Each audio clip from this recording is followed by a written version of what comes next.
Oi, gente, tudo bem? Meu nome é Débora Medeiros, eu sou nutricionista funcional e eu estou muito feliz de estar aqui nessa aula com vocês, em nome da Plenitude Educação e também da coordenadora da pós, né, da nutrição vegetariana, Thaisa Navolar. Eu vou falar com vocês hoje sobre saúde óssea, dentro do vegetarianismo, dentro do veganismo, que eu acho que é um tema, o vegetarianismo em si, né, é um tema muito atual, e que as pessoas ainda têm muitas dúvidas, sejam profissionais da área da saúde, ou sejam as pessoas, né, os pacientes, público leigo. E essa parte do cálcio e da saúde óssea é algo que realmente desperta muita dúvida e muitas pessoas ficam inseguras, né? No sentido de, assim, elas pensam, eu gostaria de adotar uma dieta plant-based, mas eu tenho medo de comprometer a minha massa óssea, por exemplo, ou de ter um desgaste mais cedo, né? Então, é muito importante a gente conversar sobre isso, né? Até porque a gente sabe que a gente tem todo o parecer aprovando e comprovando cientificamente a dieta plant-based, no sentido dela atingir as nossas necessidades, mas é claro que a gente precisa saber como fazer isso, né? Para que a gente possa realmente atingir as nossas necessidades, a gente precisa de um planejamento, né? Para que ele fique adequado. Então, a gente vai conversar um pouco sobre isso hoje. Claro que é um tema muito grande, né? Então, não vai dar para conversar sobre todos os detalhes do tema. Eu tentei selecionar alguns pontos principais para que a gente possa ter uma ideia, né, sobre esse tema e o que a gente precisa pensar sobre, né? Só para falar um pouquinho sobre mim, eu sou nutricionista, né? Me formei em 2007 pela São Camilo, e aí logo depois comecei a fazer as especializações, né? Quem trabalha na área sabe que nutrição é uma coisa que é uma ciência em crescimento, né?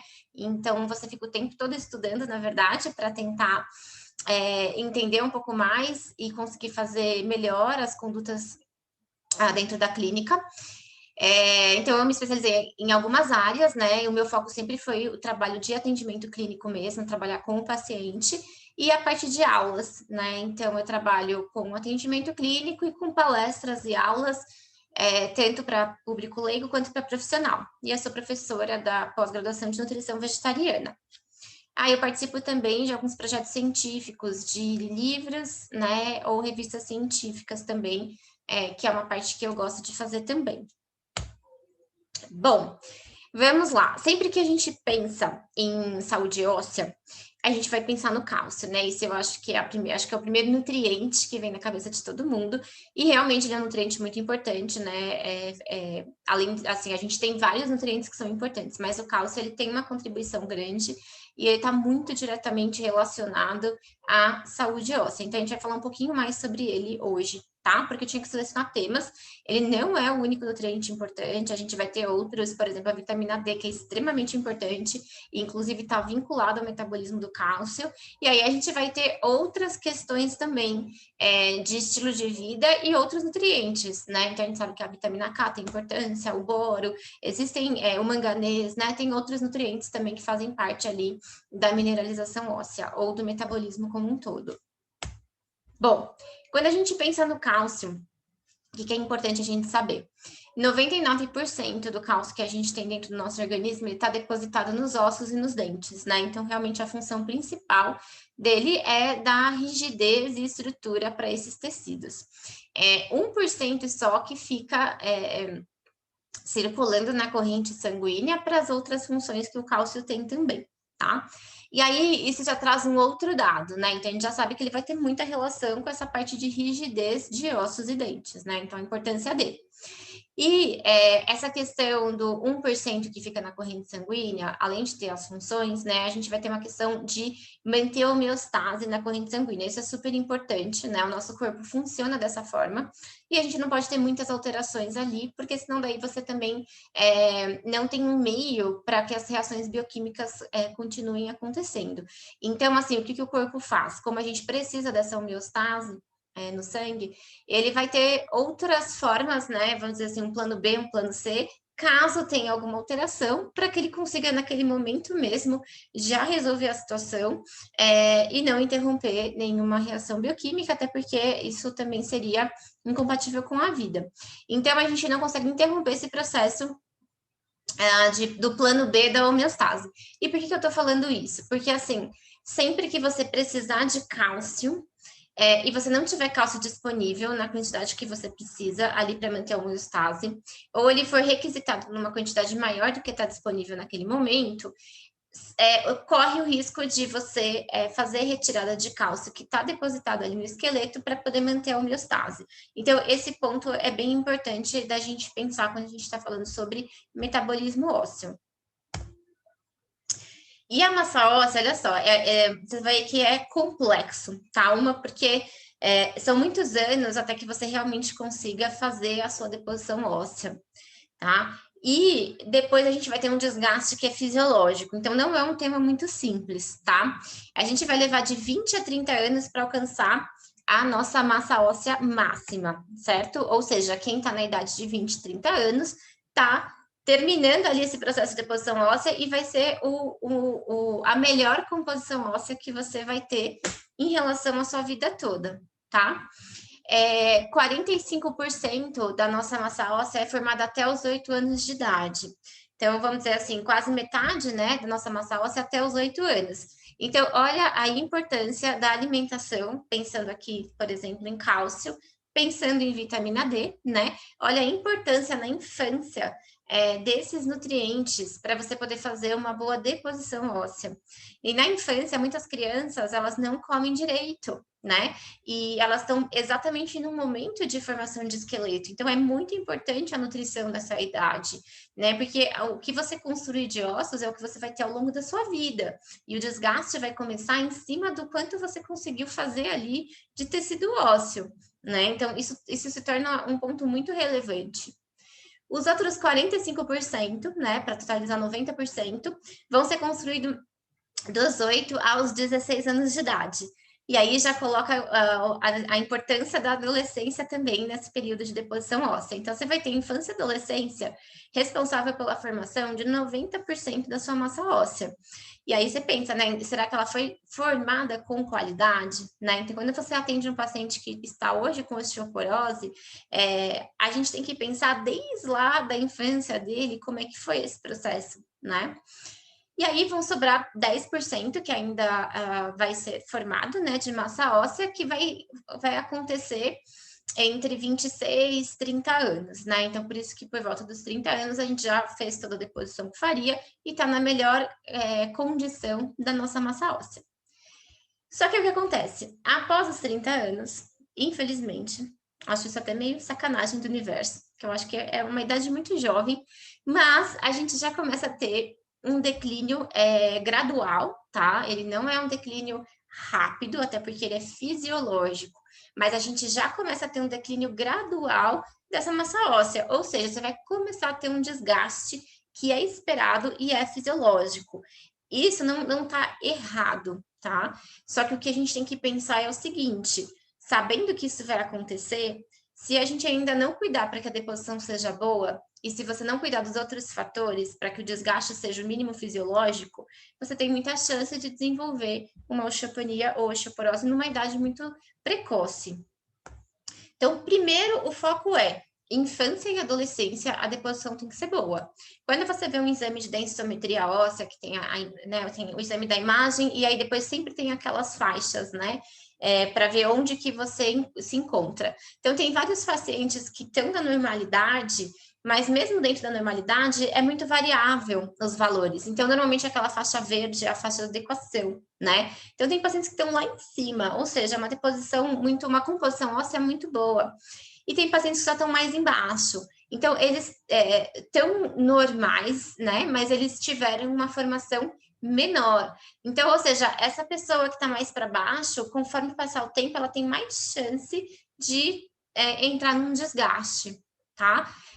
Então, daí a importância mesmo, né, da gente focar nesses períodos da vida também. Óbvio que você vai ter que cuidar o tempo todo, mas esse período é um período muito determinante para a sua vida toda. E aí, o que você precisa saber? Bom, preciso fazer uma boa deposição óssea e preciso manter bem abastecido o organismo de cálcio ao longo da vida toda, porque quanto menos cálcio você tiver, maior vai ser o desgaste, né? Então, daí você tem que saber o quê? Porque para cada faixa etária, você vai ter uma quantidade recomendada de ingestão de cálcio. Eu coloquei aqui algumas idades, tá? E algumas fases da vida. Então, por exemplo, você vai ter que, de 1 a 3 anos são 700 miligramas. Olha só, ali no período que pega a adolescência, de 9 a 18 anos são 1.300 miligramas, é bastante cálcio. O adulto, em geral, são 1.000 miligramas, e aí depois só vai aumentar mais lá para frente, acima de 50 anos. Aí você vai ter períodos de gestação, que aumenta a quantidade, você vai ter amamentação, que aumenta a RDA também.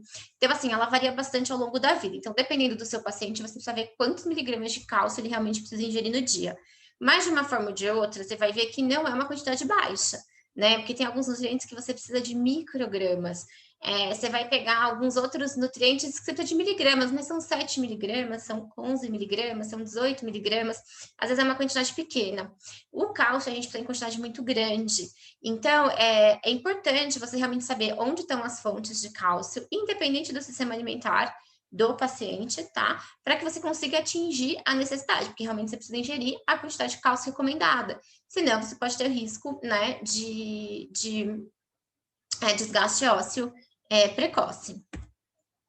E outra coisa que é importante também, existe sempre, né, existe o quanto você precisa comer, né, o quanto você precisa ingerir, e aí você pode ter uma deficiência caso você não atinja essa necessidade, mas a gente sempre tem um limite também, né, então a gente tem que tomar cuidado, porque na nutrição a gente sabe que não funciona aquela regra de quanto mais melhor. Essa é uma forma que as pessoas têm de pensar para várias questões na vida que não se aplica à nutrição, né? Na nutrição existe o conceito de balanceamento, existe o conceito de adequação. E eu acho que uma palavra que funciona super bem para essa explicação é suficiência. Você precisa descobrir quanto que você precisa, né? Qual que é a sua real necessidade. Não é para ter deficiência, não é para ter excesso. Então, a gente tem que tomar cuidado também, tá? Via alimentação é um pouco mais difícil isso acontecer, a não ser que o paciente ingira muitas fontes de cálcio, então isso é mais provável com um paciente que tem um consumo muito alto de leite e derivados, tá? Mas tem muita gente que toma suplementação e às vezes toma suplementação sem orientação de um profissional. Então é importante a gente saber que existe um máximo de ingestão diária, que é o upper limit, que vai aqui até 2,5 gramas, né? Ou 2.500 miligramas por dia. Então, a gente não pode passar essa quantidade, tá? Isso traz consequências.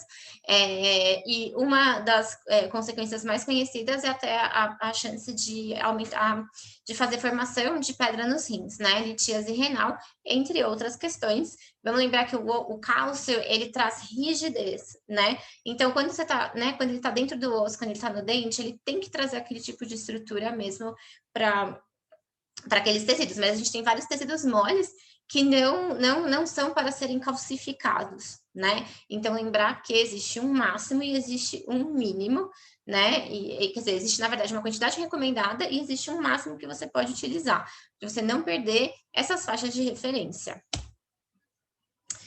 Outro ponto importante, que aqui, vamos, assim, independente de a gente pensar num sistema alimentar, né? É onívoro, é vegetariano, é vegano. Uma coisa que tem acontecido muito são os pacientes com diagnóstico de intolerância à lactose. Então, tem muitos pacientes que eles são onívoros e que eles ingerem leite e derivados, né? O grupo de laticínios, e até gostariam de continuar consumindo, mas eles têm intolerância à lactose, algum grau de intolerância, e aí muitas vezes eles não vão nem poder consumir esses alimentos, ou vão consumir numa quantidade menor, ou vão precisar consumir tomar uma enzima, enfim. Fato é que muitas pessoas precisam reduzir a quantidade de leite e derivados do dia por conta de intolerâncias. Então, isso é importante também, mesmo que seu paciente não seja vegetariano ou vegano, você saber fazer essa adequação sem usar o grupo de leite e derivados. Porque se você receber um paciente com intolerância à lactose, a adequação dele vai ter que ser também como se fosse um paciente vegano. Né? Porque, em geral, mesmo quando eles tomam enzima, os pacientes, não costuma ser uma coisa que, assim, você vai prescrever 3 vezes por dia o grupo de leite e derivados e 3 vezes por dia ele vai tomar as enzimas, né? Em geral, as pessoas deixam para eventos, para alguns momentos mais específicos, para não ficar tomando a enzima todos os dias, né? O tempo todo. Então, isso também é legal, né? Para você conhecer como fazer essa adequação, tá? Nesses casos de intolerância.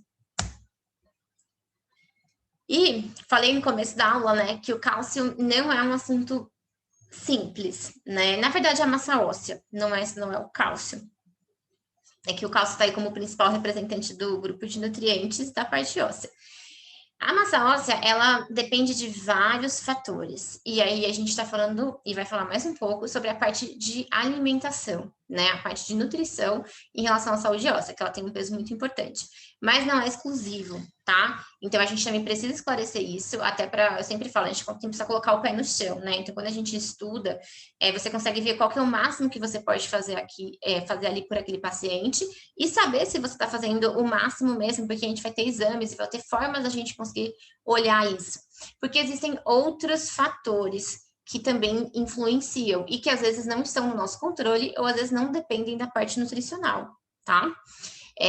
Em relação ao cálcio em si, a gente tem que lembrar que, né, você vai consumir o cálcio, mas você só vai contar com a quantidade realmente disponível para fazer, né, que esteja ativa para a função. Então, tem que ver como que está a absorção, como que está a excreção, para você entender a densidade mineral óssea também do paciente, porque às vezes a absorção está comprometida, então você ingere o cálcio, mas essa absorção está comprometida.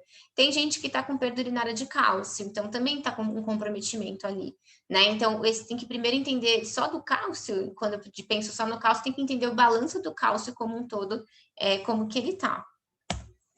E aí, os fatores de estilo de vida que também fazem diferença no metabolismo ósseo, tá? Então, a dieta, né? Existe uma questão genética que também conta, né? A gente sabe que a genética, na maioria dos problemas de saúde, né, ela não é a única determinante, nem a principal determinante, mas existe uma colaboração aqui da genética também. Tem pessoas, vamos dizer assim, que formam ossos mais fortes e mais densos, e tem famílias que formam ossos menores e menos densos. Então, existe uma característica genética também no momento em que você está fazendo essa deposição óssea, tá? Que isso a gente não consegue mexer tanto. Existe uma questão do balanço hormonal, que é super importante. Então, assim, a gente sabe que as mulheres, depois da menopausa, elas começam a ter um risco maior de entrar em osteopenia e osteoporose. Porque, na verdade, o estrógeno é considerado ali um protetor, né? Um guardião ali da massa óssea. Então, ele auxilia no sentido de evitar, né, que ocorra um desgaste acentuado. Quando entra na menopausa e para a produção hormonal, isso pode se acelerar, porque aí você tinha uma proteção anterior que já não existe mais. E existem vários fatores de estilo de vida também que são determinantes, tá? Um dos principais que eu entendo, né, do que eu já estudei, é a atividade física, tá? E aí a atividade física ela tem que estar presente em todas as fases da vida, tá? Porque você precisa formar essa massa óssea, é uma deposição ali, e uma construção, e a atividade física favorece muito isso. E eu sempre penso nela até preventivamente, né? No sentido de você fazer boa formação e estar sempre estimulando ali a deposição óssea. Mas, mesmo assim, às vezes é um caso que o paciente já está com osteoporose ou osteopenia. O que eu estou achando muito interessante é que de uns anos para cá, isso eu não ouvia lá atrás, assim, quando eu me formei, comecei a trabalhar, eu não lembro de ter ouvido isso. Mais de uns anos para cá, entrou como uma conduta médica também, indicar um paciente que está com osteopenia ou osteoporose para fazer exercício de carga, de força, de repetição, como, por exemplo, a musculação. Então, eu acho isso muito legal, porque já entrou, né, como um tratamento também para a parte de osteoporose. Então, assim, não só como prevenção, mas como tratamento, a atividade física vai ser super importante, e daí, na vida toda, na verdade, né? Porque você vai ter que formar bem o osso, depois tem que manter ele bom, né? Então, esse estímulo precisa ser constante. O álcool e o fumo também interferem negativamente, tá? Na massa óssea. Então, você vê que, no fundo, né, você vai precisar comer bem, com adequação nutricional, praticar atividade física, evitar o álcool, evitar o fumo, né? E isso tudo está dentro do nosso poder de ação. Assim, a gente consegue fazer muito mais em relação a isso, porque depende das nossas escolhas. Como você vive a sua vida, né? E aí, claro, tem alguns fatores mais difíceis, por exemplo, a genética, você vai ter uma carga genética específica, né?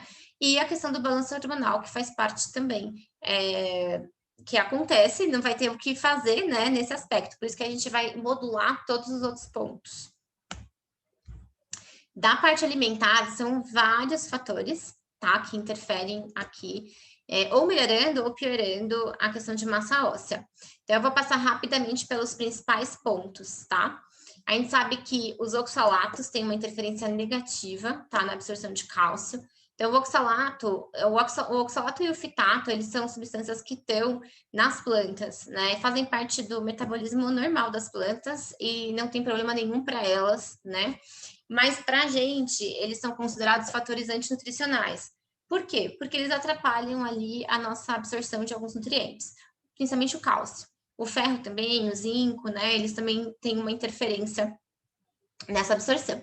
Agora, o oxalato, o que acontece é que ele fica ligado ao cálcio na planta para não ficar livre. E daí a gente tem dificuldade de conseguir aproveitar o cálcio porque ele está ligado ao oxalato. Então, a ideia é a gente evitar alimentos que tenham muito oxalato.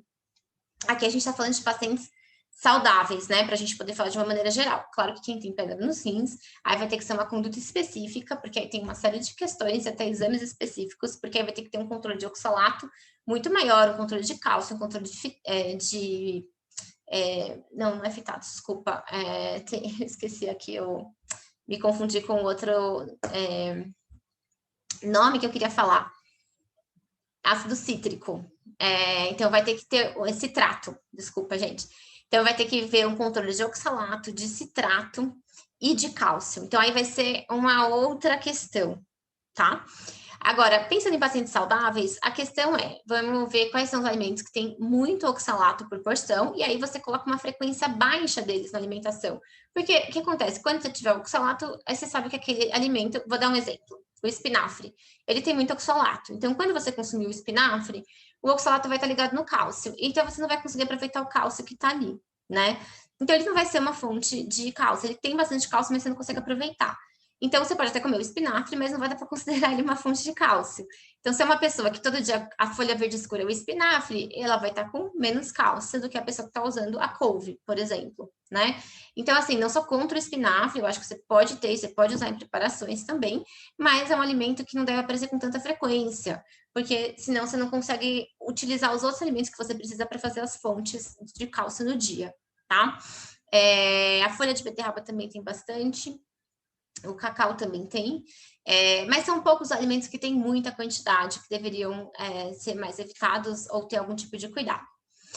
Os fitatos, ou ácido fítico, eles interferem na absorção de cálcio, de ferro e de zinco, tá? Eles estão muito presentes nas leguminosas e também nos cereais integrais. Então, a gente tem algumas técnicas dietéticas, né? Assim, um manejo nutricional para poder diminuir a quantidade de fitatos, tá? Eles não são necessariamente ruins, tá? Eles até trazem benefícios, na verdade, para a nossa saúde. O ponto só é que, assim, como a gente precisa da adequação dos minerais, a gente faz esse manejo para reduzir os fitatos, porque vale mais a pena no sentido de poder aproveitar a absorção desses nutrientes. Então, aí a gente vai fazer o remolho, né? Que é o que a gente faz com as leguminosas, que é deixar de molho e depois jogar água fora. E a gente vai fazer, por exemplo, pode usar a técnica de fermentação para os cereais integrais. Você pode também fazer a germinação. Todas essas técnicas, elas reduzem o conteúdo de fitato do alimento. Então, você melhora a biodisponibilidade dos minerais. Aí aqui tem uma questão de cafeína e sódio, né? Que isso também, vamos dizer assim, quase sempre faz parte da alimentação das pessoas, né? É difícil uma pessoa que não tome café e é difícil uma pessoa que não use sal na alimentação. Aí também, assim, não vamos para extremismos e estamos falando de pacientes saudáveis, né? Às vezes você vai ter que deixar uma conduta um pouco mais restrita ou acentuada quando é um paciente que já está com um problema de saúde sério. Agora, de maneira geral, a cafeína, ela interfere negativamente. Então, assim, o que acontece? Quando você toma o café, a cafeína, ela estimula a excreção do cálcio. Então, você perde um pouco de cálcio, né?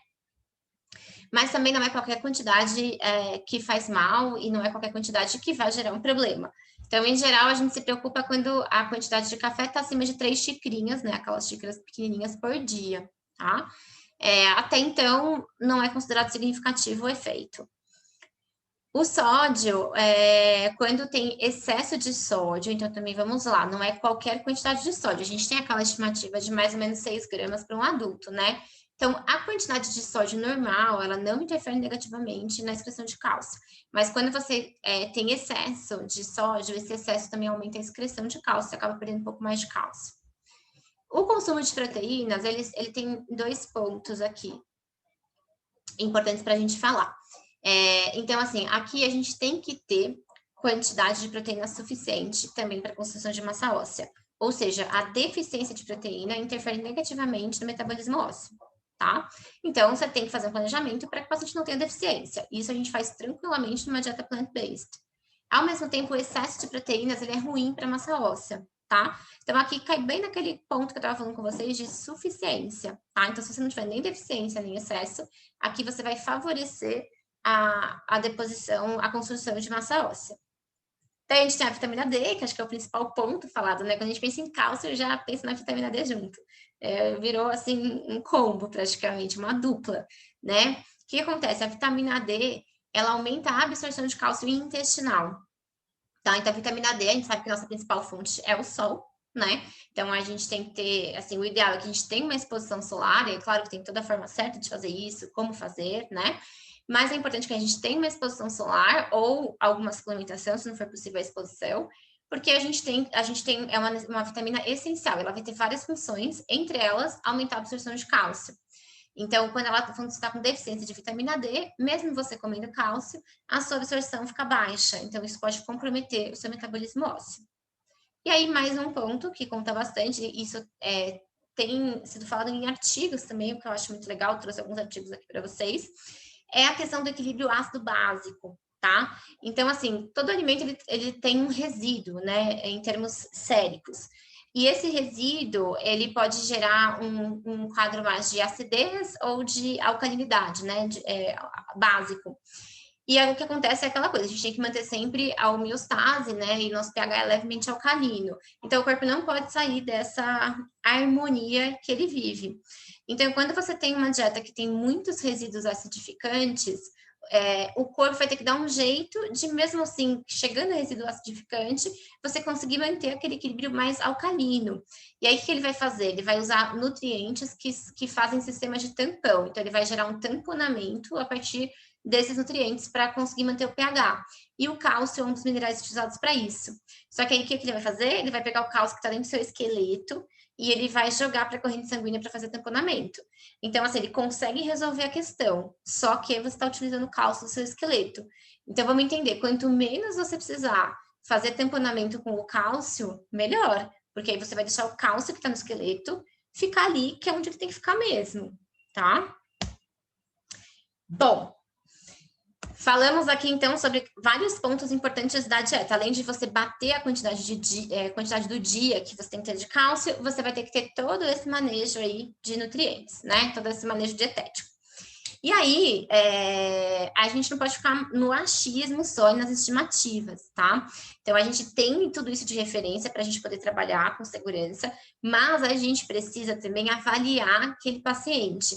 Então, existem vários exames de sangue que a gente pode fazer, e tem exame de urina também, para a gente ver se está funcionando, né? Se está dando certo e como é que está o metabolismo ósseo daquele paciente, tá? Aqui eu coloquei alguns exames principais, tá? E aí, claro, o exame, vamos dizer assim, padrão ouro mesmo de avaliação é a densitometria óssea, porque aí consegue ver exatamente, né?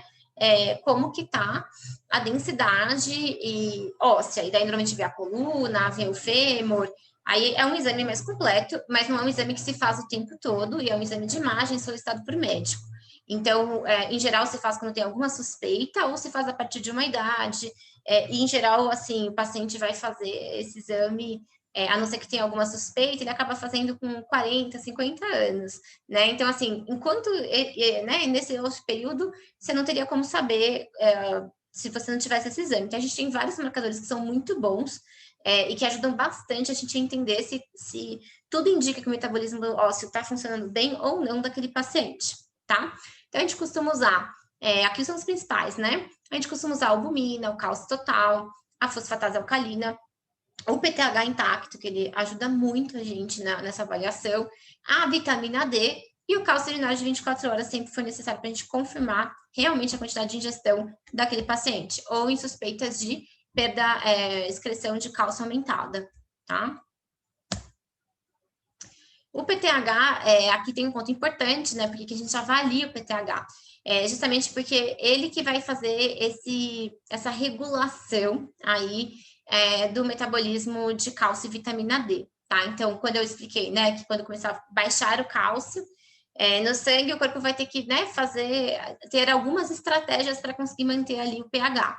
Então, ele tem algumas ações. Então, uma das ações dele é estimular uma reação na vitamina D para fazer a vitamina D virar a formativa dela, né, que é o calcitriol. E aí, que é o 1,25-hidroxivitamina D, que é o calcitriol. E aí sim ela consegue fazer a função dela de aumentar a absorção intestinal, tá? De cálcio. Ele pode fazer com que você retire cálcio do osso para colocar na corrente sanguínea. Ele pode segurar um pouco a excreção do cálcio, para você não jogar tanto cálcio para fora, já que está faltando. Então, ele que vai regular, por isso que a gente avalia ele, para a gente ver como que ele está atuando.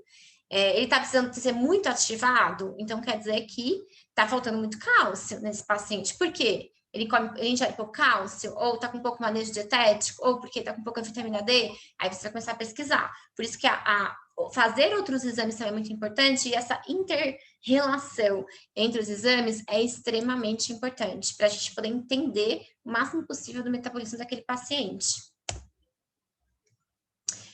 A fosfatase alcalina, só lembrando um pouquinho, a gente utiliza ela tanto para avaliar a parte óssea quanto para avaliar a parte hepática, tá? Você até pode pedir a fração separada, se você quiser, mas em geral, até para facilitar a questão de exames de sangue, a gente pede a fosfatase alcalina mesmo. E aí, claro, você vai ter que ter algum outro marcador hepático para poder entender, né, se é um caso mais de parte óssea, se é um caso mais de parte hepática. Então, vale a pena associar algum marcador aí hepático, como, por exemplo, o gama-GT, ou TGO, ou TGP, né? O exame do cálcio urinário é um exame que nem todo mundo está acostumado, né? Mas a gente muitas vezes precisa usar. Então, às vezes, além do exame de sangue, a gente utiliza também o exame de cálcio urinário. Então, tem uma foto aqui do kit, só para exemplificar um pouco como que é para vocês.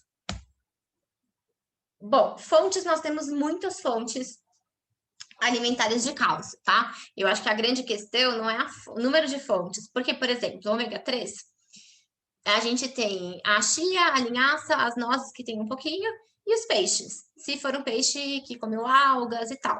Então, assim, vamos dizer, não é um nutriente que a gente tem tantas fontes alimentares, assim, tanta diversidade. Mas é fácil atingir a dose ali, né? O do cálcio, eu acho que é uma outra questão. A gente tem uma boa diversidade nos alimentos, tem vários alimentos com cálcio. Só que qual que é o ponto do cálcio? A gente precisa de muita quantidade. Então, se você não ingerir várias vezes por dia as fontes, você não consegue em um dia bater a necessidade, mesmo um paciente onívoro, porque as fontes, tirando as fontes vegetais, vai ter, na verdade, bastante cálcio no grupo de leite derivados. Mas não é saudável o tempo todo o paciente comer, né, 5 vezes por dia leite derivados, para fazer a adequação de leite de cálcio só por leite derivados. Você vai aumentar a quantidade de gordura saturada, se forem fontes integrais, você vai aumentar a quantidade de colesterol. Então, assim, mesmo o paciente onívoro, ele vai usar as fontes vegetais também para fazer cálcio, né, para poder atingir a necessidade de cálcio no dia. Bom, a gente tem todos os vegetais verdes escuros, tá? Como boas fontes de cálcio. A gente tem o tofu, tá? O tofu, às vezes, varia um pouco o tipo de... a forma como é feito o tofu, tá? Em geral, ele tem cálcio, mas dependendo da forma que for feito, pode até ser que não tenha. Então, isso você pode verificar também no rótulo, ou, né, conseguir confirmar com o produtor, enfim, como que é feito o tofu. Mas, em geral, ele vai ser uma fonte de cálcio. A gente tem todas as oleaginosas, tá? Como fontes de cálcio, com destaque principalmente para o gergelim. De todas as sementes oleaginosas, o gergelim é o que mais tem cálcio. E aí é muito interessante a gente usar o tahine, que é aquela pastinha feita com gergelim. É uma pasta integral, só feita com gergelim triturado. Por quê? Porque numa colher de sopa de tahine, você vai ter mais gergelim do que numa colher de sopa de gergelim. Então, é uma forma mais concentrada da gente colocar cálcio na alimentação do paciente. Daí, a gente tem todos os temperos, tá? Como excelentes fontes de cálcio. O que acontece, só, claro, o tempero você usa em pouca quantidade. Você não coloca 5 colheres de sopa de um tempero numa refeição, né? Então, o ponto é você usar várias vezes por dia também para colaborar no cálculo total. E daí a gente tem os alimentos fortificados também, tá? No mercado tem vários alimentos fortificados, principalmente as bebidas vegetais. As bebidas vegetais, elas estão até fortificando com quantidades maiores hoje em dia, então tem algumas que não são, tá? Então, se você quiser uma fortificada, você tem que olhar no rótulo para ver se ela é fortificada mesmo. E aí, aqui, no mercado, assim, várias começam ali por volta de 200, 240 miligramas por copo, né? Que seria 200 ml. E aí, tem algumas que chegam em 300, 400, até um pouco mais de 400, tá? E aqui eu tô falando das fontes principais. Na verdade, é aquela ideia de que você vai somar tudo que é consumido no dia todo e todos os grupos colaboram um pouco de certa forma, né? A gente vai ter o grupo das leguminosas também, que vão entrar aqui também na adequação do cálcio, vão ter outros alimentos. Aqui são alguns destaques principais. Lembrar que o cálcio tem uma questão de biodisponibilidade, tá? A parte vegetal, a gente tem uma biodisponibilidade muito boa. Então, aqui tem o exemplo do brócolis, por exemplo, da mostarda, da couve, tá?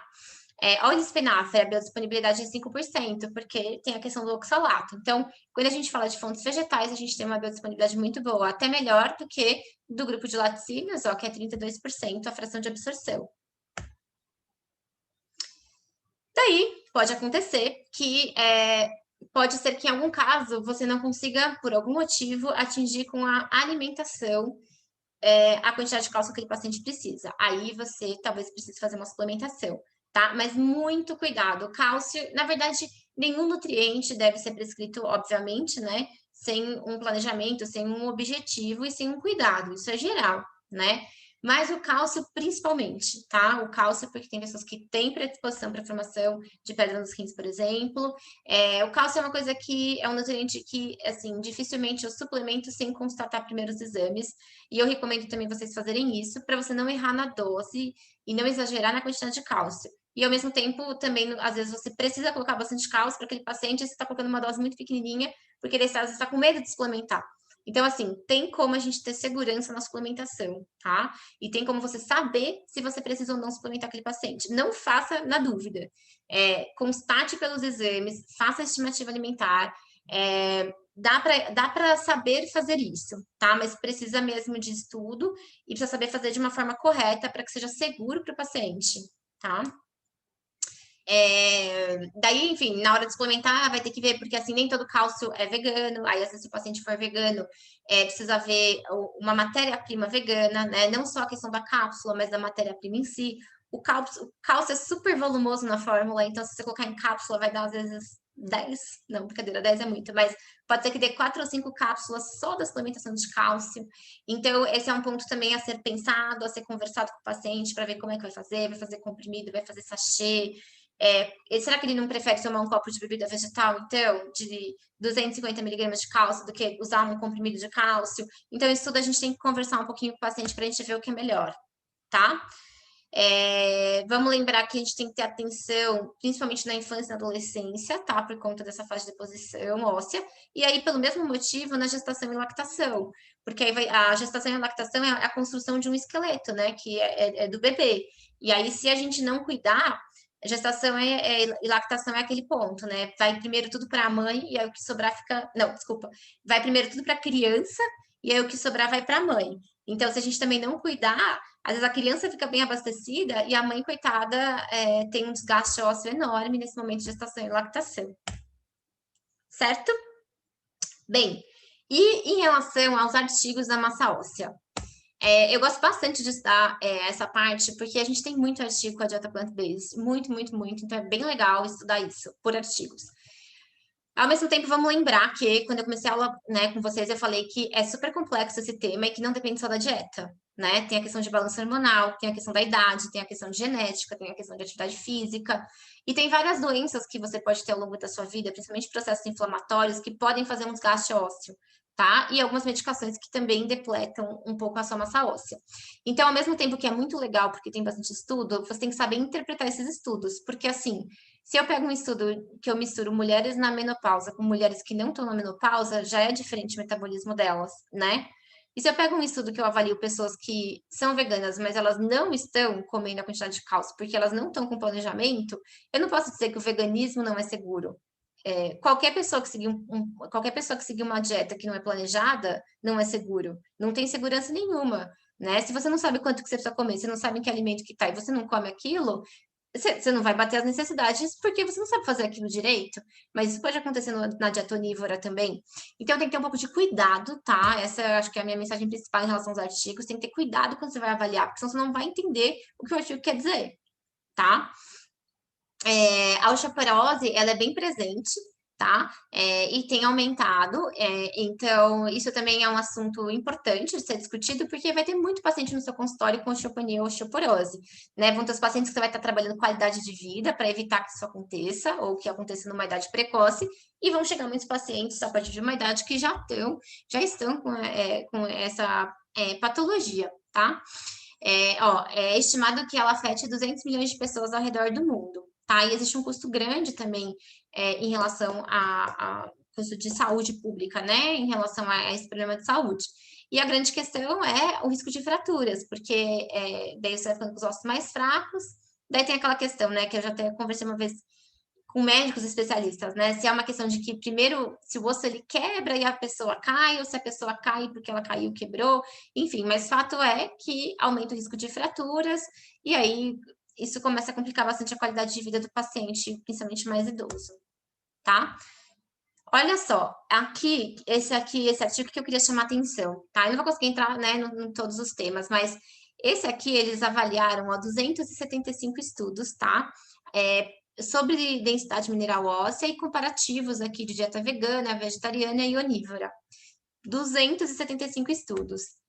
E só um estudo teve avaliação dietética, tá? Então, vamos dizer assim, foram 274 estudos que não foi avaliado qual que era a alimentação das pessoas.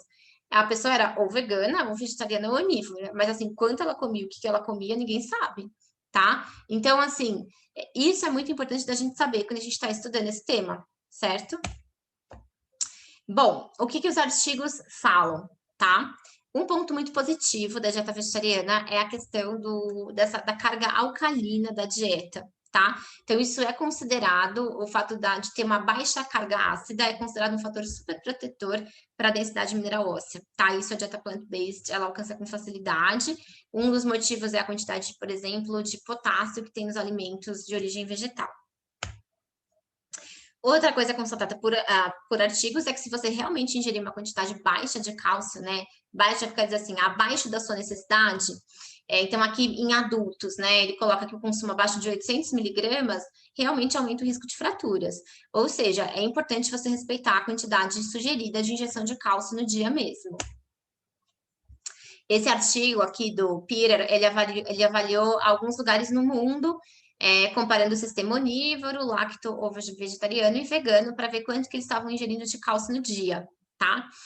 Dependendo do local, a recomendação de alimentação pode variar, tá? Então, a nossa recomendação para adultos, por exemplo, é 1.000 miligramas. Nesse artigo aqui, a recomendação era 800 miligramas, tá? Então, assim, aqui vão ter lugares que estavam atingindo a quantidade de cálcio e lugares que não estavam atingindo a quantidade de cálcio, tá? Mas aí vai ser aquele grande ponto, né? Que eu sempre bato. Aí depende de você ter um planejamento ou não, tá? Para você conseguir realmente atingir as necessidades. E ele coloca aqui como um fator de proteção a questão da baixa carga ácida na dieta, que é a da dieta plant-based, né? E aí, qual que é a questão aqui, né? Se for um vegano que consome muito pouco cálcio, ele vai ter uma densidade mineral óssea menor e maior risco de fraturas. Mas isso, vamos dizer assim, é claro, porque não é porque ele é vegano, é porque ele consome muito pouco cálcio. Então, não quer dizer que um vegano vai ter algum tipo de problema. É uma pessoa que não ingere as fontes adequadas de cálcio na alimentação. Tá? Esse outro artigo aqui, ele fez a avaliação aqui de massa óssea entre os vegetarianos, né, vegetariano e vegano, e onívoro, e ele constatou que a densidade mineral óssea dos vegetarianos é 4% menor do que os onívoros, tá? Mas não tem uma relevância clínica isso, não tem uma diferença no sentido de fraturas, de quedas ou de osteoporose, osteopenia. Ela é menor, isso é constatado, tem mais de um estudo, não sei se eu coloquei para cá, tem esse outro estudo também que constatou que ela é menor, mas não tem nenhuma relevância clínica significativa, ou seja, não faz diferença o fato de ser um pouco menor. Por quê? Porque não é só isso, vão existir os outros fatores protetores, tá? Então, em comparação, pode ser um pouco menor, mas você tem que atingir a quantidade de cálcio no dia, isso para todo mundo, tá? E aí vão entrar os fatores protetores. Então, assim, a dieta vegetariana, você não vai ter excesso de proteína, muito provavelmente.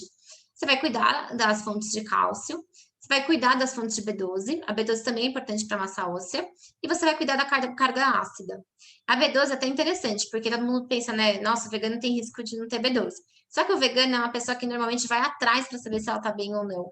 E aí ela vai receber suplementação adequada. Então, hoje em dia, eu vejo que tem mais chance de um vegano ter B12 adequada do que de um onívoro que nunca nem fez o exame, porque ele pensa que ele é onívoro, então já que ele é onívoro, tá tudo certo. E a gente sabe muito bem que não é assim, né? Então, em geral, todos esses pontos aqui vão estar bem cuidados dentro da dieta vegana. E aí, até melhor isso para o paciente, tá? Isso que eu já mostrei para vocês.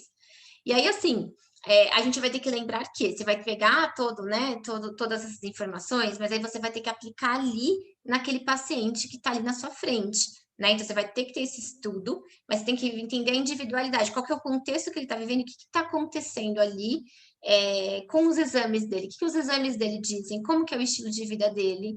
E aí você vai fazer o planejamento de cardápio, como é que é a rotina dele, quantas fontes de cálcio você consegue colocar ali, né? Você vai conseguir colocar todas, distribuir ao longo do dia, você vai aumentar nas refeições principais, ele consegue seguir aquele cardápio, ele vai precisar de uma suplementação, né? Essa quantidade que está baixa para ele, é possível por alimento? Eu preciso de suplemento? Então, você vai ter que ver tudo isso na prática, como é que funciona, tá? Eu acho que é muito importante saber fazer a aplicação prática do conteúdo, tá? E quando a gente está trabalhando com uma pessoa, né? A gente não está trabalhando com um computador, a gente está trabalhando com um ser humano, o que você, nutricionista, né, tem que saber fazer, tem que saber conciliar todo o conteúdo técnico. Então, você vai lá, você estuda e você vai entender toda a fisiologia, certo? Você está com o conteúdo técnico ali afiado. Só que aí você olha para frente e você vê um paciente. E às vezes ele nem quer saber aquele conteúdo técnico, né? Ou às vezes ele tem interesse. Só que ele é uma pessoa, ele não é um robô. Então não adianta também você passar todas as gramas de couve que tem que comer no dia, porque talvez ele não consiga fazer isso. Então você vai ter que juntar a parte comportamental dele. Então talvez tenha que ter um suco de couve, porque ele não come salada verde escura, né? Então talvez tenha que ter uma bebida vegetal para ajudar, para não ficar tão difícil para ele, porque ele está fazendo uma transição. Ele tem que ter todo um planejamento, uma logística, uma organização. Então, assim, você vai ter que juntar o seu conteúdo técnico com a parte comportamental da pessoa para conseguir criar ali para ela um modelo ideal para que você consiga atender às necessidades, né? E aí você vai confirmar isso tudo pelas estimativas e pelos exames também. E aí vai entrar a questão, né, de que o corpo é um laboratório. Então, às vezes, o que você faz com o paciente não funciona para o outro, né? Então, você vai aprendendo no dia a dia como fazer essa adequação por paciente. E além disso, o corpo é dinâmico, então às vezes você organiza e está tudo certo, mas por algum motivo a pessoa muda a vida, muda os hábitos, muda a rotina, e aí vai precisar de uma nova organização. Então não quer dizer que você acertou uma vez que vai estar certo para sempre. Por isso que a gente também precisa de uma certa periodicidade de exames, para a gente poder entender se está funcionando, né? Não é porque você fez um exame uma vez e ajustou ali o plano, quer dizer que daquele dia até os próximos 10 anos vai estar tudo certo, é só seguir exatamente aquilo. Não é, até porque dependendo da fase da vida, mudam as suas necessidades, né? E muda a sua rotina, às vezes muda o que você está comendo, às vezes você comia algum alimento e você não come mais. É extremamente individual, é extremamente dinâmico, e de verdade, o que eu mais sinto quando eu estou atendendo um paciente é que eu estou num laboratório de experiências, por mais que eu tenha que adequar o cálcio, né, de todos os pacientes que entrem na clínica, como eu consigo fazer isso na prática é muito diferente. E até a assimilação do cálcio pelo paciente, as doses são diferentes, tem a questão da vitamina D. É muito legal e é muito complexo ao mesmo tempo. Então, você precisa desse contato mais próximo com o paciente para realmente chegar ali numa adequação que seja boa para ele. Bom, gente, meu tempo está acabando. A minha ideia era passar uma geral aí do metabolismo ósseo para vocês em relação à dieta vegana e vegetariana e dizer que é possível, você consegue fazer todos esses pontos que eu falei para você e muitas vezes sem precisar de suplementação, tá? Mas não tem problema nenhum se for necessário uma suplementação também, porque são vários os fatores. Isso, a suplementação pode acontecer também na dieta onívora, tá? Não é exclusiva da dieta vegana e vegetariana. Você não vai ter um comprometimento de massa óssea se você fizer um planejamento adequado e você pode, como profissional, trabalhar com segurança com seus pacientes veganos e avaliando a massa óssea deles, tá? Que eu acho importante, né? E até o objetivo que a gente tem na pós, né? Com o pessoal, né, da Plenitude, com a Thaisa, Eu dou algumas aulas na pós, dou aula de macro e micronutrientes, dou aula de planejamento de cardápio, dou aula de estética e alimentos funcionais. E qual que é a nossa missão ali, né? Que a gente conversa sempre que a gente tem as reuniões, que a gente tem as pautas das aulas. O nosso grande objetivo é que você aprenda muito conteúdo, que você que você saia da pós com um conteúdo não só teórico, mas com aplicação prática. Então, para que você possa chegar no consultório e começar a aplicar, e começar a ver diferença, e começar a ver resultado. Então, a ideia é que você realmente aprenda para dominar esse conteúdo. Então, as aulas, elas são bem detalhadas, né? A gente passa por todo o conteúdo bioquímico, fisiológico. Então, essa parte de cálcio, né? Aqui eu passei um trechinho só para vocês. Tem mais do que o dobro dos slides aqui, só de cálcio, que eu mostrei aqui para vocês. Então, para a gente entender exatamente todo o metabolismo de cálcio, o metabolismo ósseo, o que todos os artigos estão dizendo. Então, a gente vai bem passo a passo entender, explicar todos os exames, como eles são feitos, como que você pede, como que você interpreta. E aí, o que é muito legal, a gente sempre monta vários modelos de cardápio ou de adequação para te mostrar como é possível, com os alimentos de origem vegetal, fazer a adequação de cálcio de acordo com a fase da vida. Então, como que você consegue bater a RDA que você precisa, né? E aí, se você precisar suplementar, todos os cuidados que tem que ter com a suplementação.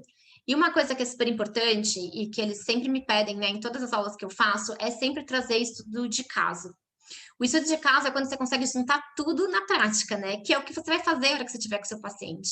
Porque às vezes você aprende um conteúdo que é muito legal, só que depois você não sabe o que você faz com ele. Você fala, super legal, cálcio importante, fitato, oxalato, tem lá o negócio da vitamina D, atividade física, exame, suplemento, tal, mas aí você fala, tá bom, o que eu faço com tudo isso, né? A hora que o paciente tá ali na minha frente. Então, assim, eu sempre deixo uma parte da minha aula, né, das aulas, normalmente no final das aulas, para poder fazer a exposição de casos clínicos. Gosto sempre de selecionar pacientes meus, né? Então, a não ser que eu não tenha exatamente por conta daquele tema, mas, assim, em geral, eu pego meus pacientes mesmo, o que eu fiz, como que eu fiz, quais eram os exames dele, o que eu suplementei, o que aconteceu depois, o que eu usei no cardápio, quantos por cento que eu coloquei. Aí, às vezes, assim, que é muito legal, eu faço acompanhamento na clínica, né? Então, eu faço a conduta da primeira consulta. Daí, o paciente vai voltar. Daí, a gente vai ver o que aconteceu. Aí, com aquilo que aconteceu, né? Qual foi a minha segunda conduta em cima daquilo? Então, a ideia é realmente trazer esse conteúdo para aplicação prática. Claro que primeiro você tem que estudar o conteúdo teórico, né? Para depois trazer ali, unir com a parte prática, que isso vem da experiência mesmo clínica de atendimento, né? Eu trabalho bastante tempo já com atendimento clínico, eu trabalho há 11 anos, né, atendendo paciente, quase todos os dias, então eu tento trazer bastante a minha experiência prática, que é o que eu mais tenho como nutricionista para poder compartilhar, né? São os casos mesmo. Foi eu juntando todo o conteúdo que eu ia aprendendo e aplicando na prática para ver como que isso se transformava ali nos resultados dos meus pacientes. Bom, eu acho que é isso. Foi um prazer estar aqui com vocês. Eu tive que falar meio rápido, porque era pouco tempo, eu queria trazer um pouco de conteúdo para vocês. Bom, eu amo ser professora dessa pós-graduação, estou com eles há um tempinho já, e eu acho incrível, adoro o conteúdo deles, o corpo docente. Toda a troca, né, que a gente tem, eu acho que o curso é muito rico, tem muita informação, profissionais super atualizados e que trabalham muito no dia a dia com pacientes veganos, com paciente vegetariano. É isso. Bom, gente, obrigada. Deixar aí meus contatos para vocês. Tem meu site, tem meu e-mail, tem meu Insta. E é isso. Espero encontrá-los nas aulas, seja presencial, seja virtual, né? Dependendo de como tudo for acontecer daqui para frente, acho que por enquanto virtual, né? Mas é isso. Foi um prazer, obrigada a todos e até mais.